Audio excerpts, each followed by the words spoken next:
శ్రీమాత్రే నమః. భైరవుడి యొక్క రూపాలలో శ్రీ స్వర్ణ ఆకర్షణ భైరవుడు ఒకటి.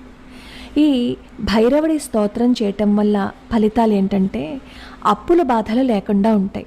మనం ఎవరికైనా అప్పిస్తే వాళ్ళు తిరిగి ఇవ్వరు. అలా తిరిగి ఇవ్వని పక్షంలో ఈ స్తోత్రాన్ని పఠించాలి.